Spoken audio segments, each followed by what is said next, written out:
Tonight, we are joined by acclaimed poet, essayist, music critic, and Ohio native Hanif Abdurraqib.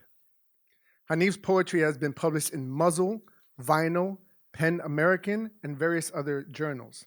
His essays and music criticism have been published in The Fader, Pitchfork, The New Yorker, and The New York Times. His first full-length poetry collection, The Crown Ain't Worth Much, was released in June 16 from Button Poetry. It was named a finalist for the Eric Hoffer Book Prize and was nominated for a Hearst Wright Legacy Award. His first collection of essays, They Can't Kill Us Until They Kill Us, was released in winter 2017 by $2 Radio and was named a Book of the Year by BuzzFeed, Esquire, NPR, Oprah Magazine, Paste, CBC, the Los Angeles Review, Pitchfork, and the Chicago Tribune, among others. He is a Callaloo Creative Writing Fellow, an interviewer at Union Station Magazine, and a poetry editor at Muzzle Magazine. He is also a member of the poetry collective Echo Hotel with poet and essayist Eve Ewing. Go Ahead in the Rain, Notes to a Tribe Called Quest. I actually want to read the whole thing because I'm like, this is dope. This is the book, the third book by Hanif Abdurraqib.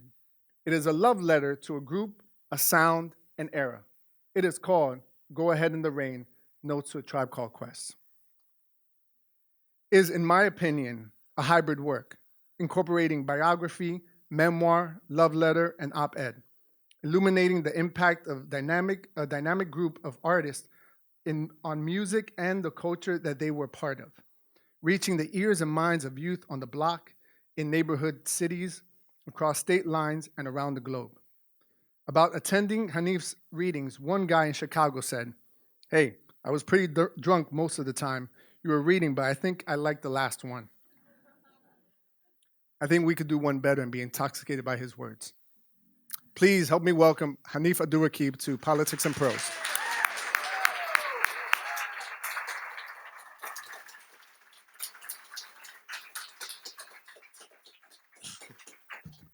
Hi, everyone. For the sake of my own anxiety, is it okay if I remove this podium? I don't want to, I feel like there's enough of a boundary between us with all the distance. And I would love to shrink whatever boundaries I can. Y'all were here so early, or perhaps I was just very late. People just kept tagging me in photos and they were already here. And I was like, I'm still 20 minutes away, but I'll like the photo.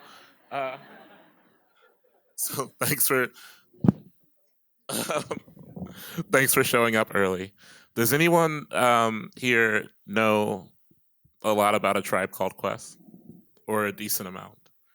Was anyone willing to shout out enthusiastically the name of A Tribe Called Quest's first single? No, but it's a good one. I left my wallet in El Segundo. Thank you, random someone from the middle of the room. Let's start from the top. I admit I lost my wallet in another city one time, and I did turn back to get it in West Texas, leaving Odessa after reading the book Friday Night Lights in some late teen haze and insisting that I must see the town. The thing about Odessa, Texas, is that it really is a desert. I mean, I'm not saying that there's nothing else there, but I am saying that at one time, the town became rich from oil, and then the oil left. So you maybe can imagine what I mean when I say there is a big sky and a lot of land with nothing on it below. People say that's beauty, though, a kind of America that can make someone feel like the wide open spaces are calling them and all that. That is, when not factoring in the people, some of whom wave Confederate flags on their front porches or glare ominously at an unfamiliar black face in a gas station when the person who owns the face puts their wallet on the counter with a bottle of tea and a pack of peanut M&Ms and then gets the hell out of town before anyone else gets too suspicious. And who is to say, really, why I drove to Odessa, except for the fact that it was summer and I had nothing better to do, and I sure didn't have a job or much money except for gas and the occasional road trip snacks, and I wanted to get the hell out of my town, and anywhere would have done, like Q-Tip in his own story. I had the space and freedom and 4 wheels and a map that pointed me to a place I'd heard of and only imagined. And the thing about road trips is that nothing at the end of the journey can live up to the anticipation of the unseen destination once we arrive there. And so, in my haste to get out of Odessa, I drove an hour or two and reached into my pocket when passing the first fast food sign I'd seen in miles. And I wish Q-Tip would have gone on to describe the feeling that hits you when you realize you have lost your wallet or some other precious thing, the way shock begins in your legs and carves a home in your stomach for a while, before even getting to the part of your brain that asks the "what do I do now" question. And I knew I'd left it in the gas station, and I knew I'd left the gas station in too much of a hurry, because once you've seen a harsh look in one too many small towns, you start to get a feeling for what might be on the other end of that look if you stick around too long. And yet, I did a complete U-turn, kicking up sand and dust as I sped back to the gas station where my wallet was most certainly waiting for me, and the person behind the counter handed it back over without a word, and I got in my old car and headed back east, and the muffler on that car was so loud, but instead of getting it fixed, I just got a louder stereo, and I fingered the leather seams of my newly retrieved wallet, and I laughed at the absurdity of it all, and then I remembered there's a song for this. Thanks, y'all. So, I think there are different factions of millennial lifestyles. Much like, I think when the country is at its most divisive, which is always, depending on your identity, people like to throw around this idea that there are 2 Americas, which is like richly flawed, obviously, right? There are like perhaps 2 Americas, but then underneath those 2 Americas, there are several subgenres of an America. Much like the life of a millennial, I think, is that there are the cluster of millennials, and then there are several subgenres of millennial. We're all responsible for killing Applebee's, I suppose. Though last night I was nearby an Applebee's, and I considered going in. That said, I'm an elderly millennial, as it were, and that means that I have recorded from radio onto a cassette. So I'm going to read a little thing about it. Because the funny thing is, every time I read this, I try not to romanticize the cassette, as I want to do with all nostalgic vehicles. Because cassettes were like pretty fucking terrible. Like, I think that vinyl's having a moment of resurgence that is good, but I don't think cassettes are I hope they don't have that same moment. There's something like romantic about a needle cracking along the first moments of a vinyl that cassettes, it's like, oh cool, I gotta like physically rewind this thing. Although pop punk bands are trying to make cassettes come back. Every pop punk show I go to now, does someone agree? Yeah, isn't that the whole thing? Every pop punk show I go to now, these motherfuckers are like, take our cassette, and it's like, well, the fuck am I gonna do with this, Adam? Like no download code, just like a cassette. Anyway, shout out to the young pop punk bands grinding away. But despite the fragility of the cassette, when I was young, I appreciated what it demanded from a listener. A cassette locks a listener into a commitment, particularly in the mid to late 90s when rap albums were sprawling, overrun with skits and Easter eggs. To skip a song could also mean you might miss something. On Wu-Tang's 1993 Enter the Wu-Tang 36 Chambers, for example, one would be wrong to pass over the skit before the song Method Man, where Meth and Raekwon playfully spar over excruciating acts of torture. Or in 1999, before MF Doom's Hands of Doom, where 2 graffiti artists discuss Doom as a character, building out the ethos of both artist and persona in a few lines. Or any of the children's storybook skits that littered the 1991 De La Soul album, De La Soul is Dead, creating a narrative around a young kid finding a De La Soul album in the garbage, only to have it stolen from him by bullies who listen to and critique the tape as the album unfolds, ending with them putting the album back in the same trash can where it was first found. The value of the tape was also in the crafting of a mixtape. I am from an era where we learned not to waste songs. If you are creating a cassette that you must listen to all the way through, and you are crafting it with your own hands and your own ideas, then it is on you to not waste sounds and to structure a tape with feeling. No skippable songs meant I wouldn't have to take my thick gloves off during the chill of a Midwest winter to hit fast forward on a Walkman, hoping that I would stop a song just in time. No skippable songs meant that when the older, cooler kids on my bus ride to school asked what I was listening to in my headphones, armed with an onslaught of jokes if my shit wasn't on point, I could hand my headphones over, give them a brief listen of something that would pass quality control, and keep myself safe from humiliation for another day. The funny thing about this part is I first turned this chapter in, and this had this long, detailed diatribe about recording from CD to cassette, and my editor was like, "Hey, you should edit that down." And I was like, "Why?" And he was like, "Because you're describing something illegal in very great detail." And you know what's wild is if you grew up like me, if you're in your early 30s or whatever, and you grew up at the turn of technology where you went from oh, Napster is probably illegal, but I still have CDs that I can record. It just doesn't seem illegal. But it is, as it turns out, very illegal. So it got whittled down to this one paragraph. The trick was recording from CD to cassette. Recording from cassette to cassette was an option, but only for the desperate, because the sound quality in that transfer would drop significantly. But if you had a good CD recorder, as we did in my house, you could set your tape to record songs straight from a compact disc, which not only improved sound quality, but made for fewer abrupt stops in the process of recording. I would get CDs from the library near my house, which allows you to take out 5 at a time in 7-day bursts. Shout out to the Livingston branch of the Columbus Metropolitan Library. If you were particularly strapped for time or feeling especially confident about an artist or a group, you might just set the CD to record for the entire length of it, copying a whole album's worth of songs and then sorting them out later. When Beats, Rhymes, and Life came out, for example, I remember recording it all the way through. By that time, Tribe had earned a type of currency that engendered that kind of trust. It was assumed any album with their name on it would surely be worth its weight in gold with no outright skippable songs. On each of their previous albums, even the less than great songs managed to be tolerable.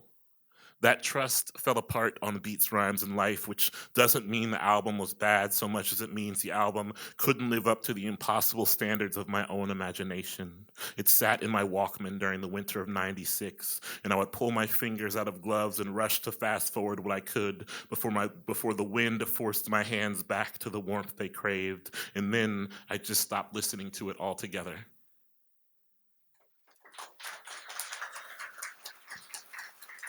I'm going to read 2 new poems from my next poetry book. Comes out in November. And I'm excited because it's not like my last poetry book, which maybe is something I'm only excited about. When I was sending it around and people were like, "What are you working on now?" Like poetry presses, I was like, "Oh God, everyone's going to hate this thing." But I'm going to read 2 poems from the first section of it, which are about Connecticut. Is anyone here from Connecticut? What part? I liked Hartford. I know that this is going to sound like I'm just saying this because you're here, but I genuinely liked Hartford. I hated living in Connecticut, but I really liked Hartford. I lived in New Haven, and oftentimes I would go to Hartford just to get out of New Haven. Hartford was the only place in Connecticut where I was at one point in my life, I thought I was going to be living in Connecticut forever. And so I was like, oh, well, I'm going to move to Hartford probably because I'm going to die in New Haven if I stay. New Haven is, among other things, known for its pizza and its liberal racism, but pizza mostly, if you're not black. And there was a night in New Haven where there was no cheese. Something happened where some delivery truck fucked up and there was no cheese, and so pizza places were notoriously out of cheese. And I lived above one such pizza place where the owner, it seemed, was doing this thing where he was just putting sauce and crust in a box and trying to hand it over to people, and that did not work, obviously. One woman took particular frustration with that. And this is about the night in Connecticut where there was no cheese, but also it's about the falling apart of my relationship. Old relationship, I'm fine now. From the humid brick building below my humid brick building, a woman bellows at the pizza man who, it seems, threw no cheese atop the crust in its red river of sauce because, as he shouts above the sirens of State Street and the growing crowd lined outside his shop, it is Friday night, and he is woefully short on mozzarella. And there are far better pizza options on every corner of this city, overpriced and tonight bursting at the seams with lonely people who will seek the warmth spilling from the edges of a cardboard box and onto their laps and into their fingers on the walk back to a newly empty apartment. I love the heat for how it separates the desire for touch from the practicality of it. If it gets too hot for love, like it did for Mookie and Tina, then we're all on our own sinking islands anyway. There is no cheese in this town anymore.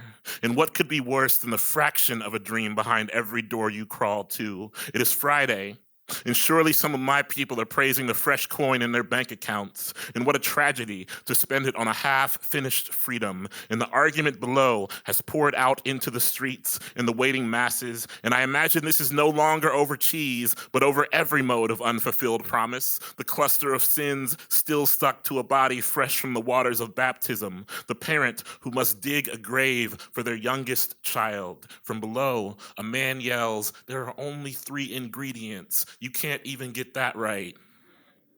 And isn't it funny to vow you will love someone until you are dead? Okay. Has anyone, sorry, I exhaled because that poem is it's getting easier to read. Although I think the exhale suggests that it's getting more difficult. It's actually getting easier, as is this one. The weird thing about like a massive severing of a romantic relationship is that so many writers that I know are like, I need to write about this in the moment, but I could not do that with this particular end of a relationship. And then when working on this book, I realized I could. And then I was like, oh, these poems are coming out great. But then I never considered the world where I'd have to read them out loud. And so the first time I read from the new manuscript, I was like, I'm never going to do that again. But it's worked out. Has anyone seen the movie Logan? So Logan's pretty fucked up. And I did not know, this is a cardinal sin because the preface is longer than the poem. The poem is very tiny.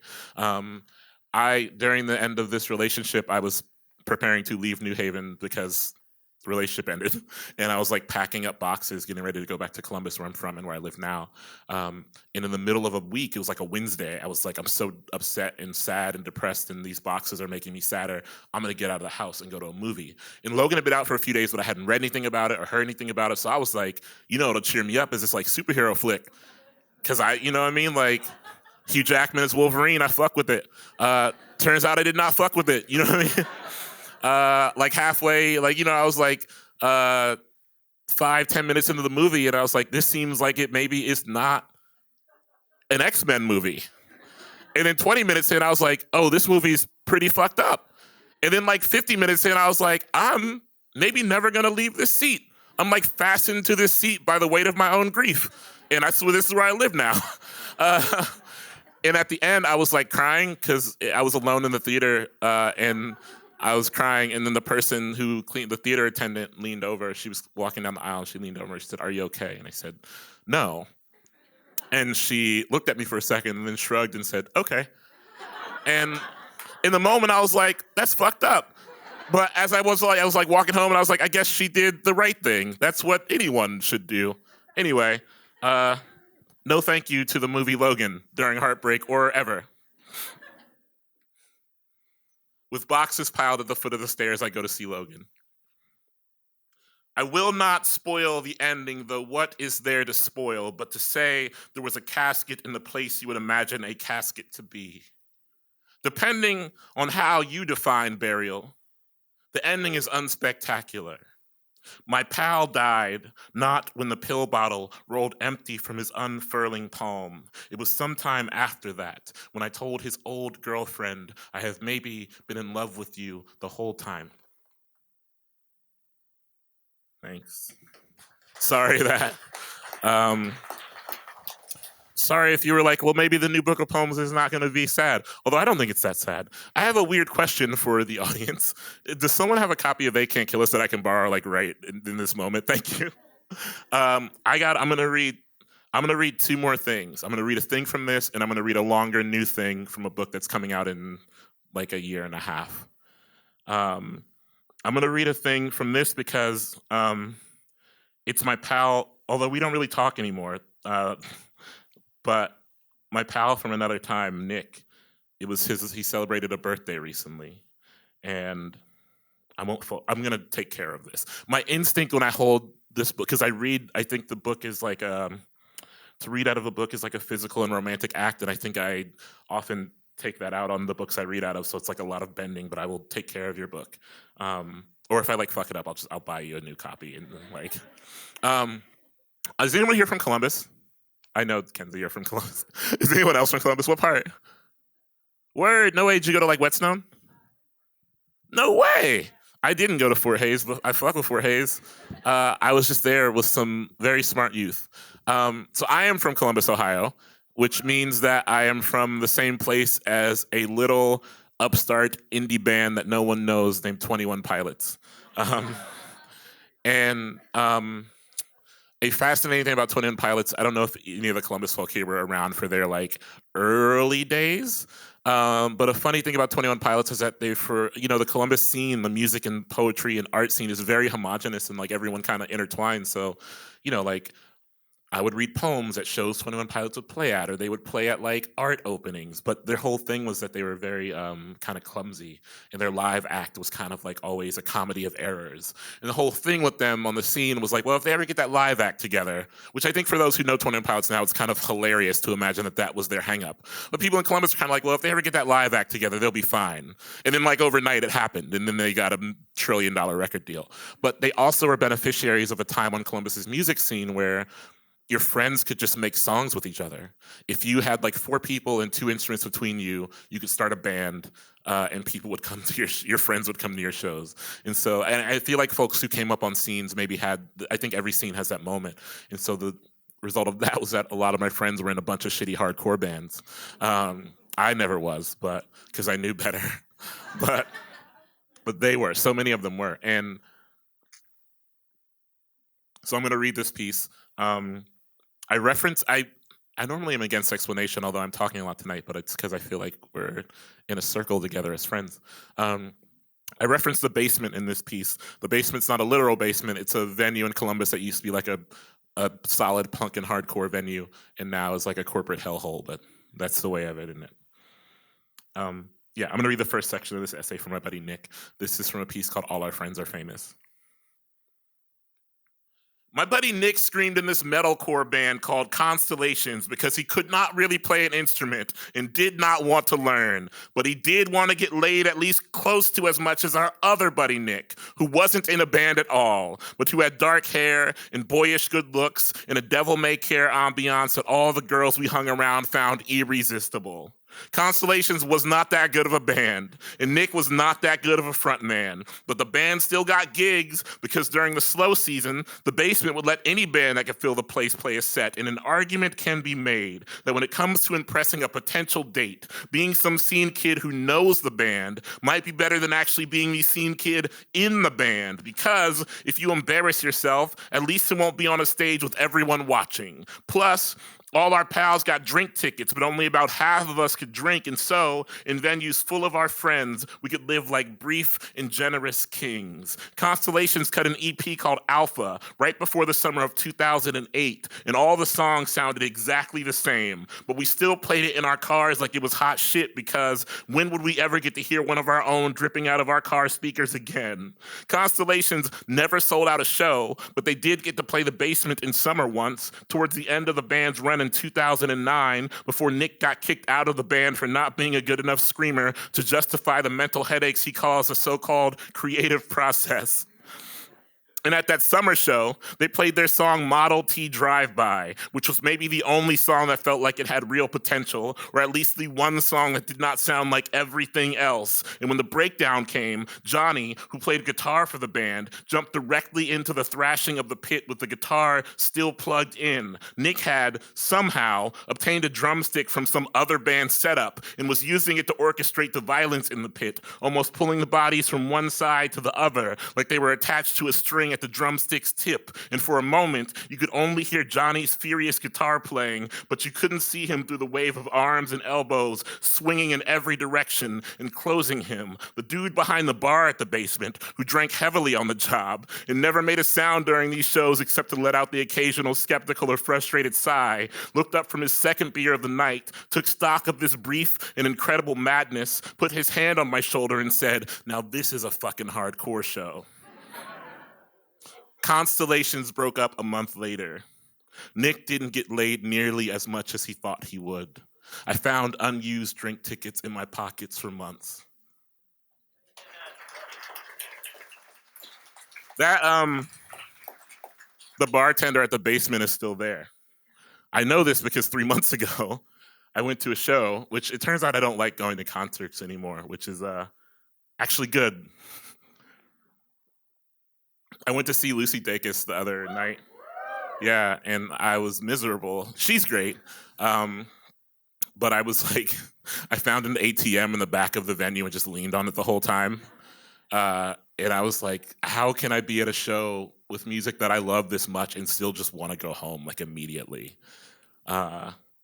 Anyway, so I don't drink, and I was like a self-conscious nerd when I was on the scene.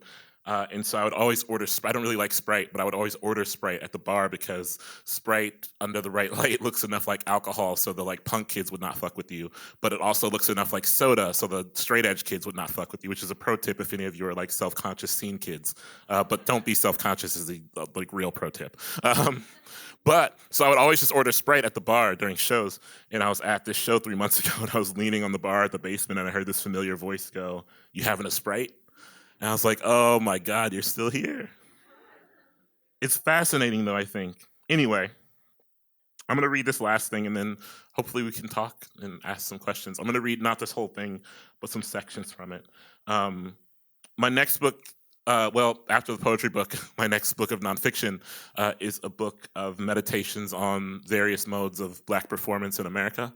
And so there's like a piece about spades, and there's a piece about Whitney Houston not being able to dance, and there's a piece about like, you know, consuming microaggressions at work. And one of my friends and I, a long time ago, got into this fight about Lando Calrissian, which it turned out he thought Lando Calrissian was like someone else.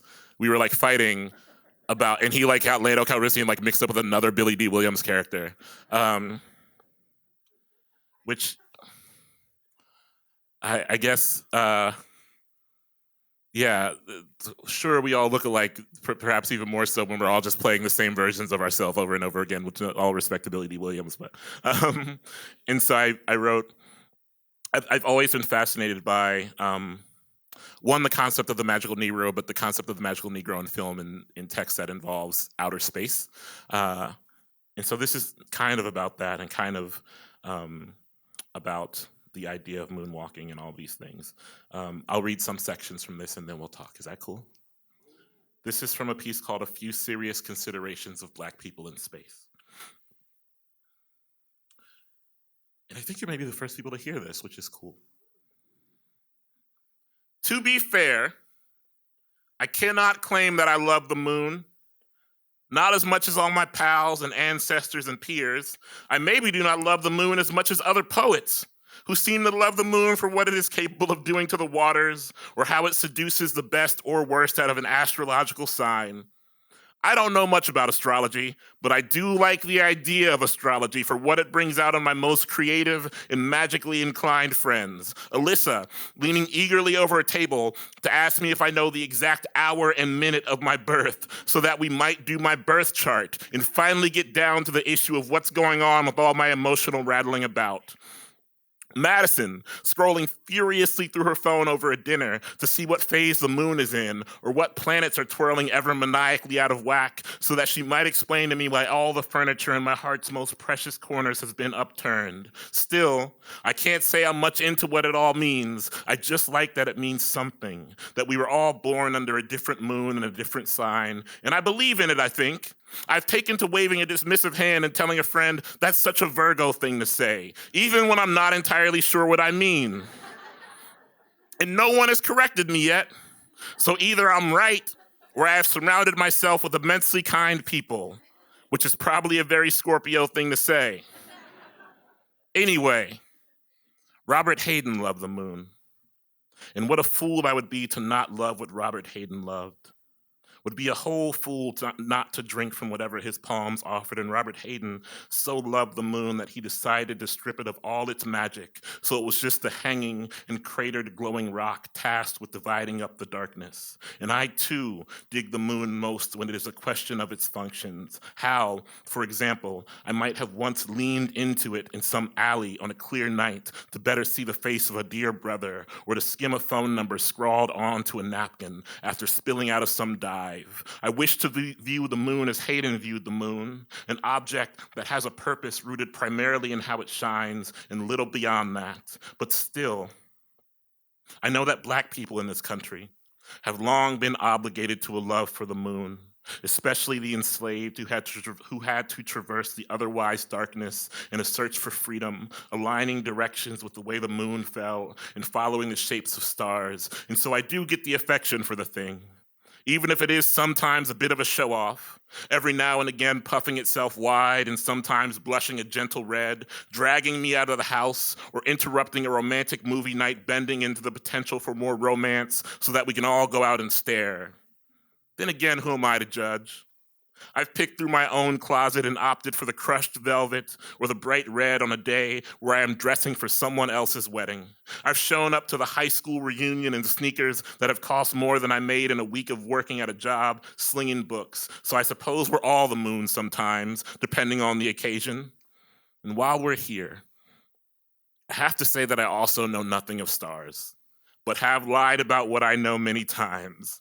On the television once, a boy traced the freckles of a girl and then pointed at the sky, and she gasped with joy. On a walk in my real life, holding hands with someone somewhere, I pointed up at the stars and pretended to know the shapes of them and said something about eyes and a promised future, and the person I was with laughed. So okay, I suppose I don't know the stars well enough to lie about them comfortably, but I did have a telescope once, bursting out of my top floor window during a time when I lived in a city that got less clogged with a smoky haze during its nighttime hours. And I would look into this telescope every now and then, searching for all the shapes that everyone else saw, but with no luck. From under a campfire, my friend Corinne said, "It's easy, the Big Dipper is right above us." And then she traced it out with her finger.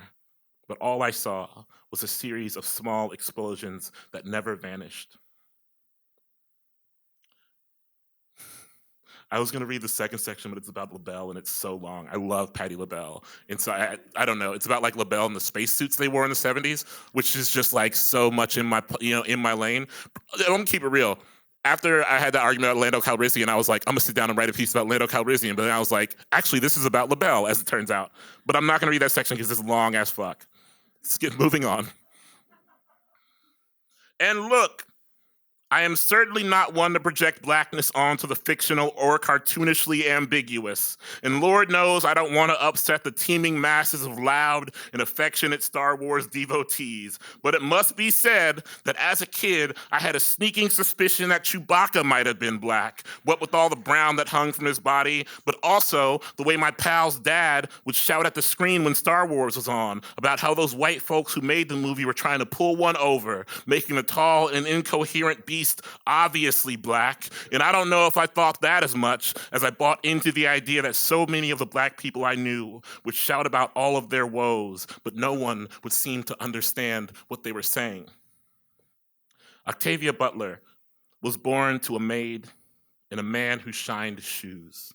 Her father died when she was 7, which left her to be raised by her mother, who she accompanied to work, entering the back doors of white people's houses that needed cleaning. When she was 10, she begged her mother for a typewriter as a way to isolate herself from her peers. Butler was shy and awkward and suffered with schoolwork due to dyslexia, but she escaped in books and films, most notably the television version of The Devil Girl from Mars, which is wild if anyone's ever seen it, which was released in 1954 and depicted a female alien commander descending on London in order to bring men from Earth back to her planet, where the men had been decimated by a gender war, making the planet's rates of reproduction drop significantly. It's a film that you could tell was like made in the 50s and made by a dude, right? Like, because I feel like if it were made now, it'd be like, Actually, we're good, you know?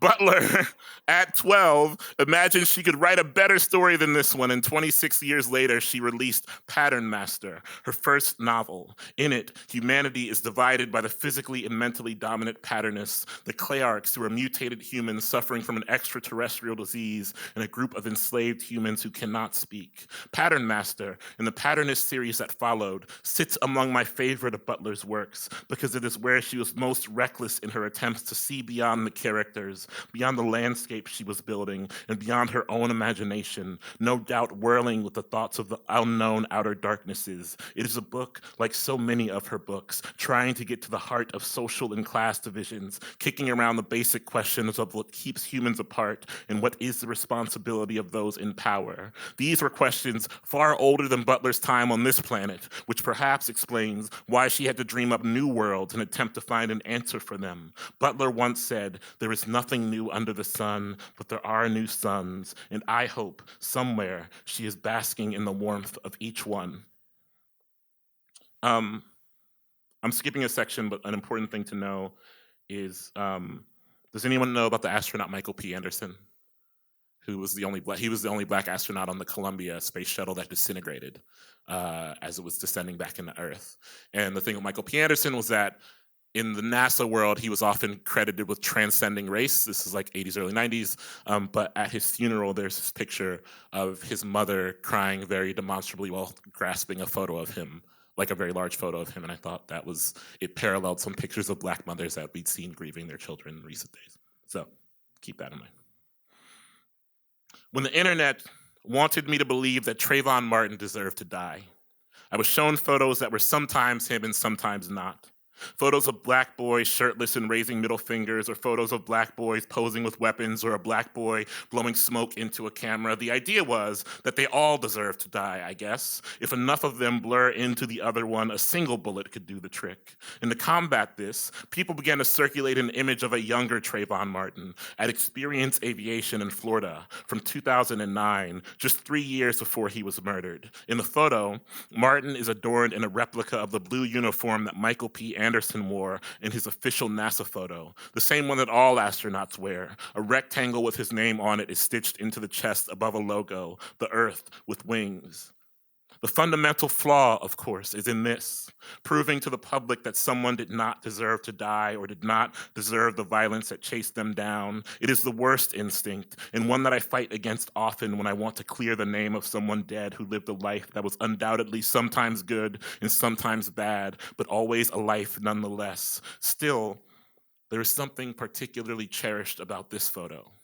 On Martin's birthday every year, people circulate it time and time again. There is an idea that if Martin were still alive, he could have been a person who watched the skies and sought to climb into them, a person who looked down on the earth from somewhere above it and pointed to the state where he grew up. Or he might have done none of that at all. He might have gone to college and dropped out, or he might have never gone to college. He might have smoked and played video games well into his 20s, working some job he hated, but he would have been alive to do it or not do it. The whole thing with the Trayvon Martin Experience Aviation photo is that to see him like this, in contrast with seeing him only as a dead problem child, was to see that he was once perhaps someone who saw some promise and possibility in a world that would kill him and demand he deserved to die. His mother, Sabrina Fulton, gently wiped tears from her eyes at his funeral with a white handkerchief.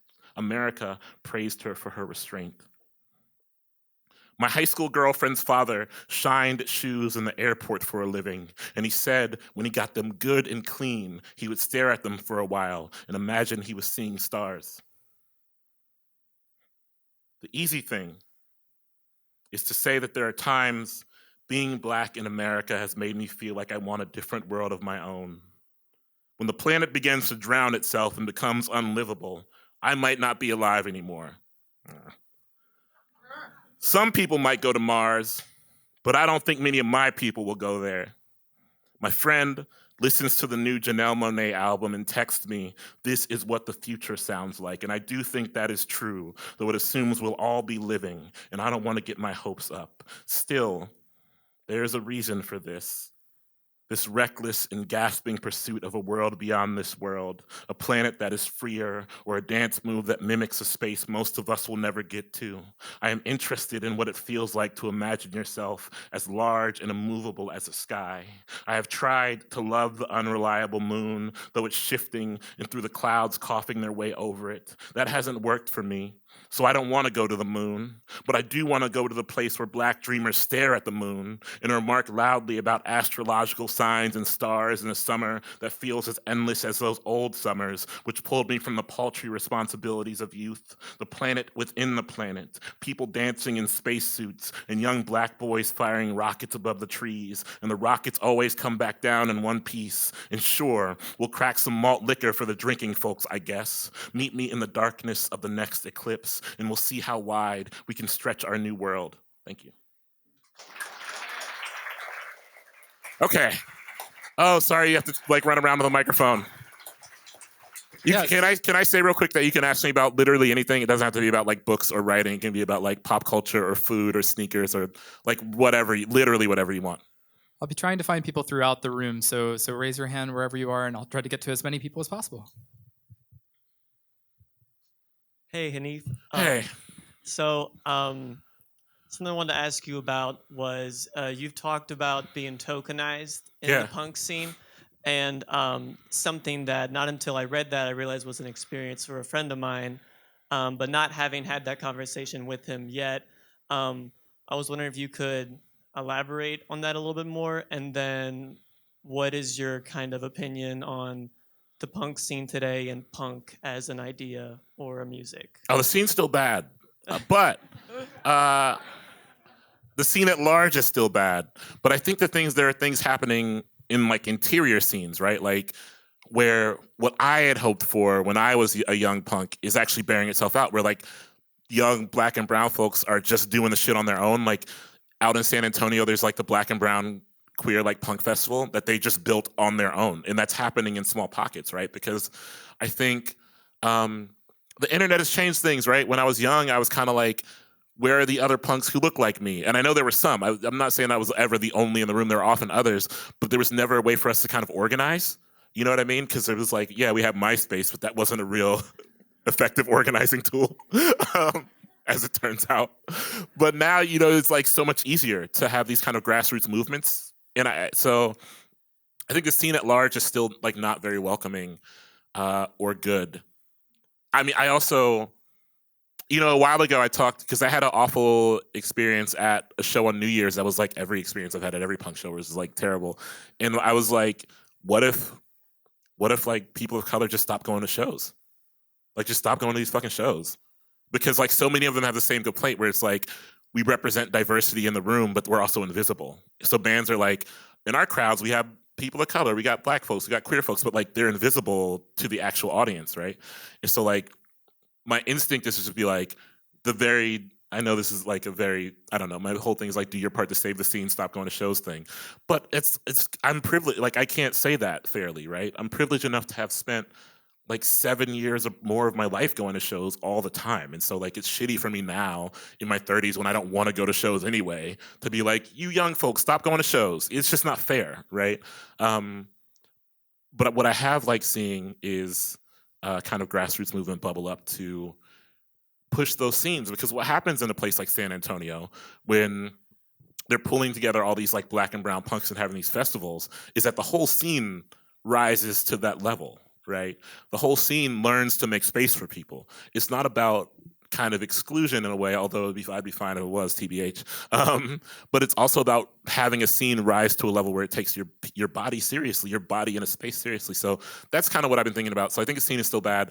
I do think that I also came up in the Midwest, and I try to be fair and say that like every punk scene, I think that punk scenes, a lot of them have the same problems, but they manifest themselves in different ways geographically. And so I try to be fair to that too, but I do think that like, yeah, you know, there's a whole thing I think about when it comes to tokenism where you're invisible until you're a target. And that's the whole thing of it. I don't know if that answered anything. Okay, cool. sir. Thank you. Hey, yeah. So I preface this by saying I haven't read it yet because I wanted to pick it up tonight Yeah. at the retailer, of course. And I also preface it by saying your first story or your first reading was enlightening, I think, on what I'm going to ask. But I guess doing the math on your age, I suspect perhaps you didn't first experience the first album like in real time when it dropped. No, I mean I was born, Yeah. but like too Right, young right. to care. My question is, with respect to the first album, Yeah. any thoughts or like additional stories, anecdotes, whatever, on why it inspired the title and what the first album particularly means to, your experience with Tribe? Yeah, the first album is funny because I thought I had experienced it so richly because I listen to Tribe all the time. And how the thing about groups that I don't think is new, but I used to think myself unafflicted by this, is that I grew up in a very group, the kind of convergence of like the group era and the internet era where everyone just like picked their favorite person in a group. I grew up in the boy band and girl group era. So like, I was like a Lance Bass and Scary Spice person, but also like but Fife was like my guy. And so I had imagined that Fife had this massive impact on that first record, but he's barely on it at all. He wasn't even like a part of the group when that dropped. And so I like, yeah, like, what I mean? Like he was not an official part of the group as they say. And so I went back to revisit it, and I think it inspired my interest in writing this book because it challenged my relationship with memory more than any other album did. Like I have a lot of touchable memories of The Line Theory. I have a ton of touchable memories with Midnight Marauders. Like I paid for Beats, Rhymes, and Life with my own money, like doing chores and shit. But the first album was the one that most challenged my own nostalgia because I thought of it as something that it absolutely wasn't, and it shifted in my revisiting of it. And I thought it was important to honor that. Yeah. I do like the first album though. I still love it a lot. Hey. Yo. Speaking of nostalgia, what I was wondering is, I think what Going Ahead in the Rain, like the book, does really well is that you sort of buoy this sense of being half this journalistic enterprise of like talking about a Tribe Called Quest, but then miring it in sort of like your own nostalgic past with it. And I'm wondering, like, while you were writing it, did you ever get nostalgic exhaustion from, I guess, like living in the past so much? Because there's like passages in there that are like, you go like 2 whole pages digressions talking about just stuff that happened to you, which is like awesome. But yeah, I'm wondering, did you ever get exhausted from like spending so much time just like not thinking about the present, but like thinking about stuff that happened 20, 15 years ago? Yeah, I mean, I gotta keep. I'm forever trying to not think about this particular present. But to your point, I thought about this earlier because the research for this book, in some ways, was largely about convincing myself that my own memories were real. And so there was kind of a joy in that, in sparking these things. There's a section in the book where I talk about Chi Ali and seeing Chi Ali freestyle on Yo MTV Raps, because Chi Ali was my favorite member of the Native Tongues, not because I thought he was like the best rapper, but he was like the kid, and I was a kid.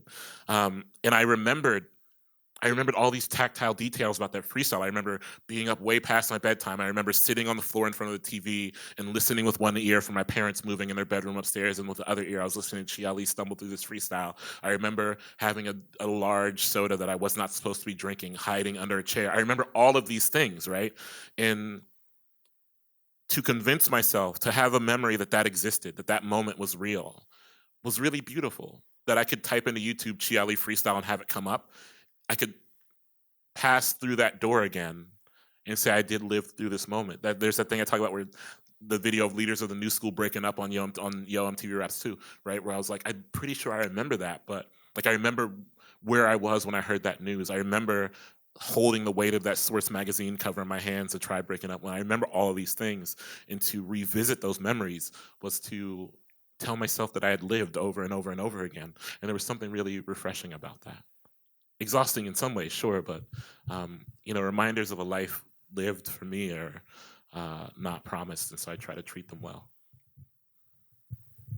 Hi, Hanif. Hi. Still about music, but not about quest, although maybe it will be. Sure. But one of the things I loved about They Can't Kill Us Until They Kill Us, which I ended up buying 5 copies of to give to various friends because I wanted them to all read it simultaneously and not have mine, was the breadth of music that you covered and just like jumping around from like Bruce Springsteen to Chance to the Fall Out Boy essay to Carly Rae Jepsen.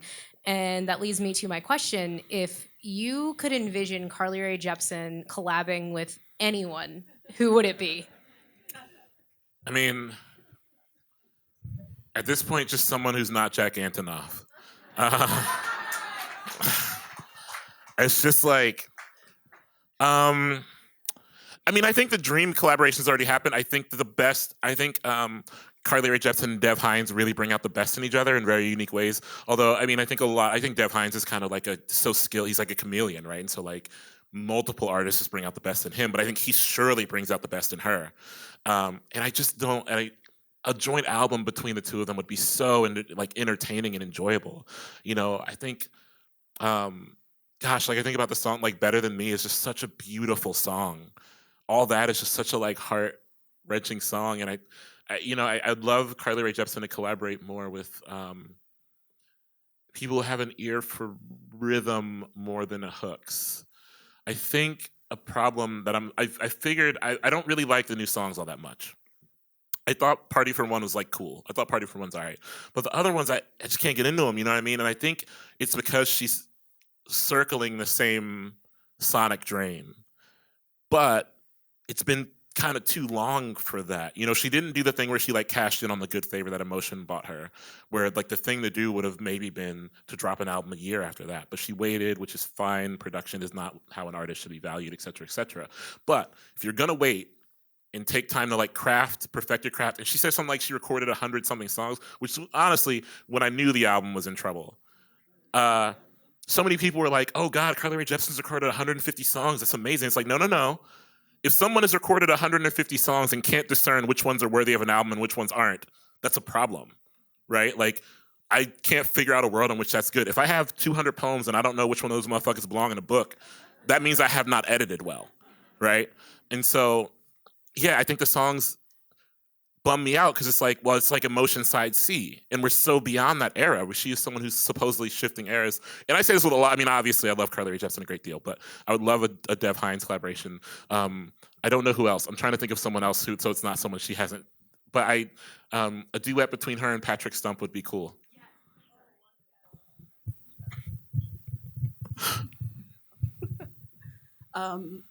So a hallmark of your work that I really love is the celebration of your friends. Yeah. And also the way that you use it as a vehicle, perhaps when you didn't have it for yourself, you had it for them, and then you had it for yourself. In the sense of like, if I don't matter, let me make the other things around me matter, and then realize the worth. And the part I loved at the end of the book, and I bought a new copy because I left mine at home, was that you spoke about love being a matter of perspective. Yeah. And the toxicity sometimes that arises when you have these forever folks. And I love that you use Tribe as the soundtrack for this, but what would be another song that for these friend breakups, the transient parts of realizing the ways in which people aren't valuing you as you're leaving them and journeying on to something other, because your present work as well celebrates your present friends, and it's really a remarkable thing to be able to speak to the past and wish someone happy birthday, and also be real about it and be like, I don't really talk to him, but I'm very something I loved when I got into poems was the way that Frank O'Hara, for example, populated his poems with people as though we'd known them our whole lives.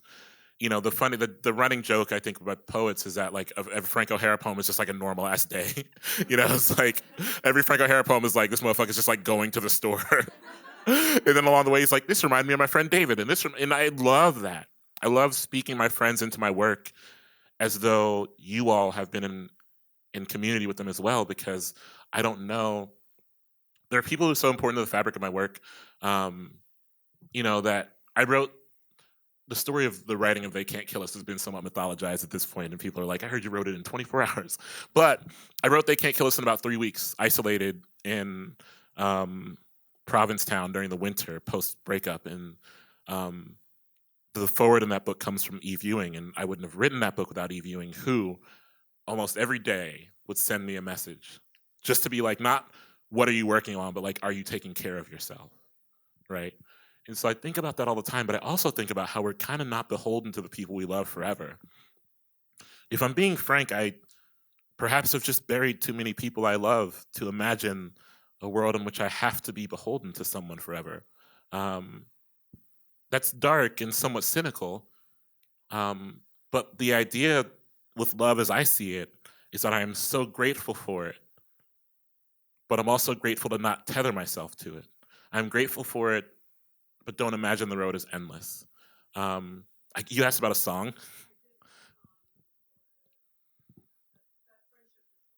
I think this is maybe a bad answer, but I was ADT, a day to remember.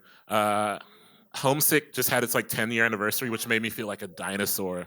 But yeah, right. Yeah, it makes me feel like an old person. But I think If It Means a Lot to You is a beautiful song for a friend exit. Yeah. I think duets are. I'm fascinated by duets. And today I got very emotional listening to the song God Only Knows by the Beach Boys, because of course it was in a Toy Story trailer. And I revisited it. And there's something about that makes me feel like a friend exit too. But I love my friends such a great deal. And I think that I am just like a small brick in the tiniest brick in the greater wall of just like this cohort of people I've been almost honored to love, right? That's what friendship is when you take to affection, understanding that it's an honor. Like, I am honored to love these people. Clint's here. I love Clint, and I've loved Clint for like so long, you know what I mean? And like, it's an honor to like every time like I pop in. Sorry, Clint, I know you're trying to like hang out in the back. I also see you wear the Biota sweatshirt. You got in there. You're so proud of that shit. But yeah, you know what I mean? Like, I'm so honored to be in community with these people, and I want it to breathe in my work too, Hi. Hey, what's up? And They Can't Kill Us, you have this amazing essay about Schoolboy Q wanting white people to say the N-word at his concerts. Yeah, he loves that shit. And I've never really heard anyone sort of articulate properly why it may actually be that it's okay for black people to say it and it's not okay for white people or other people to say it. And where I grew up is just so diverse and so integrated that I have so many friends who say it. And we grew up not thinking it was bad if anyone said it. Yeah. And then I didn't realize it was a thing that was wrong until I got older and read what you wrote. And sort of, is there any part of that you think that can be sort of localized, culturally driven, or is it just purely racial? I think it's racial. It's a short answer. But the thing that I've taken to, that I try to express in the piece, is that I kind of don't. I am not in a position to enact any real consequence on any white person who says that word, right? But someone surely is. You know what I mean? Like, I am not that person, but someone is. And so, like, one, it's not shocking when it happens anymore. Two, I often assume that there is a way they will be dealt with that I just don't care to pursue. And the crux of that piece for me was not examining white people saying nigga as much as it was examining Schoolboy Q's defense of it, where for him, it was like a financial exchange. That interested me more than, like, the essay sure, like, circles this idea of, like, white people say this word, can they, can't they? But to me, that's, like, not the interesting part of the essay. The interesting part, why I pursued the essay, was that Schoolboy Q was like, of course you can say this because you're feeding me. You're, like, paying me. And that's feeding my family. And I thought that, I don't agree, to be entirely clear, I don't agree with that as an ethos, but I thought that was like fascinating, right? I thought it was a fascinating approach to a pretty, like, a debate that to me is just uninteresting on its face. But do I think it's like cultural or regional? I mean, for me, no. But like, I can't, I never want to be the arbiter of language in that way. I just know that someone might have a consequence for it being said in a room that I'm not in, right? But yeah, I mean, I grew up in the Midwest, and obviously, surely there were white people who said it in my high school, but they also got dealt with in a very specific way. You know what I mean? And so that's just like what I saw. Yeah, I don't know. That probably didn't answer your question well. I think Schoolboy Q might actually be off that now too. I think he's like not on that shit anymore. But I thought that approach was so wild, right? Oftentimes we hear black people like rationalizing in ways that are like what's his name just did with what's her name. I don't even know these people's names. Murder Mook just did with whatever that like hip hop promoter's name is, Jules, whatever. Where he was like, "You're from Miami, so you can say," it's like, well. But I thought the Schoolboy Q's approach was, I don't agree with it, but it made me think about labor and production and race and what that affords people. Hi. Thank you for being here. Thanks. Thank you for being here. I've been asking this question to a lot of women and black and brown folks who make things because I think we're more prone to imposter syndrome than our peers. But do you remember the moment you went from referring to yourself as somebody who likes to write as I am a writer? Oh, that's such a good question. One, I feel like as of this morning, I woke up understanding that I could never have imposter syndrome again because I watched some of that documentary about the Blood Woman, Elizabeth Holmes, and there's a point in that documentary where, and this I was like watching this on a tablet in my hotel room in Harrisburg, Pennsylvania, and I literally had to pause it, get up, and walk around the room. There's a point where like one of her old professors was like, "We thought she was the next Steve Jobs or Bill Gates." And I was like, whatever. And he was like, "Or Archimedes." And I was like, wait, what? You know what I mean? The first two like kind of made sense. It was just like, I don't know, it's like going on a date and being like, we're either going to Burger King or McDonald's or Ruth's Chris. You know what I mean? It was just like, I was like, fucking Archimedes. I can never have imposter syndrome again. You know what I mean? She was like, here's how to do a blood test. They're like, you are one of the greatest inventors of the entire history of the world. But I still think that so much of I try to honor the fact that my life doesn't feel very real. You know, that's another thing I really try to honor and be gentle with myself about. And so sometimes I feel like if I call myself a writer, it crystallizes the fact that the life I get to live could dissolve, right? Because it all seems so faulty. But I've also, I love that you asked this question because so many of my friends correct me when I say stuff like, well, you know, I just love to write and this happens. And they're like, no, you're like setting out to live a life of a writer. I think I am most comfortable saying that I learned to call myself a writer when I figured out how to unravel my obsessions in a way that brought people closer to me, you know, and brought people closer to my curiosities. Coming up as a kid, all I ever wanted was more people to talk about music with. I grew up in a house where music was listened to all the time, but I was interested in a way that was, you know, no one wants to talk to like a 12-year-old about the making of Fleetwood Mac's Rumors. You know, like this kind of, I was fascinated with the interior of it in a way that wasn't very exciting. And so as a writer, all I ever wanted to do was just get people in a room and talk about music, you know? And so I think somewhere around the third month of They Can't Kill Us being out, I felt like I had achieved that and I felt like I'd call myself a writer. We have time for 2 more questions. With you speaking of being a writer, congrats on the New York Times bestseller list. Thanks. You know, that doesn't feel real, but also the way you find, well, I don't know about every author, but the way I found out was intensely anxiety inducing. They sent, no one asked for this story, but I'm telling you. They sent this text. The PR person at ET Press hates when I tell the story, but she's not here, so she is incredibly talented and super kind, but she's also one of those people who texts very grammatically appropriate, so that means there's like a period at the end of everything. And she just sent a text that was like, "We need you to call us immediately, period." And